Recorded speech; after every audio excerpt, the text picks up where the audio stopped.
జప్పని cycle chain Nagarjuna లాగితే theatres దద్దరిల్లిపోయాయి. ఇప్పటి పిల్లలకు సైకిల్తో అంత ఎమోషనల్ టచ్ లేకపోవచ్చు, కానీ ఒకప్పటి పిల్లలకైతే సైకిల్ అంటే ఒక ఎమోషన్. సైకిల్ చైన్ అంటే ఫస్ట్ గుర్తొచ్చేది నాగార్జున. శివ సినిమా సృష్టించిన సంచలనం మామూలుగా లేదు. అప్పట్లో ఎంతమంది శివ సినిమా చూడడానికి ఎగబడి థియేటర్స్కి వెళ్ళారు తెలుసా?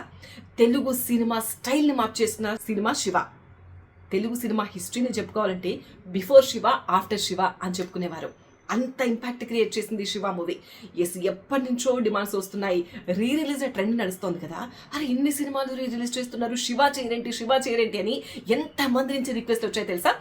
ఆ రోజు రాని వచ్చేసింది. నవంబర్ 14న శివ సినిమాను రిలీజ్ చేసేస్తున్నారు థియేటర్స్లో. అది కూడా ఈ కాలం ట్రెండ్కి తగ్గట్టుగా 4K ప్రింట్, డాల్బీ అట్మాస్ సౌండ్తో ఇలా చాలా చాలా కొత్త స్పెషల్ అట్రాక్షన్స్ యాడ్ చేస్తూ ఆ సినిమాను థియేటర్స్లో రిలీజ్ చేశారు.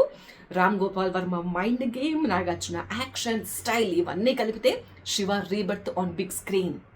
మీకు శివ సినిమా ఎంత స్పెషల్? మీరు అప్పుడు థియేటర్స్లో చూసారా? చూడకపోతే ఇప్పుడు చూడడానికి వెయిట్ చేస్తున్నారా? ఇవన్నీ కూడా మీరు కామెంట్ చేయండి. అలాగే ఈ రీల్ని మీ సర్కిల్లో ఉన్న సినిమా ఫ్రెండ్స్కి షేర్ చేయండి.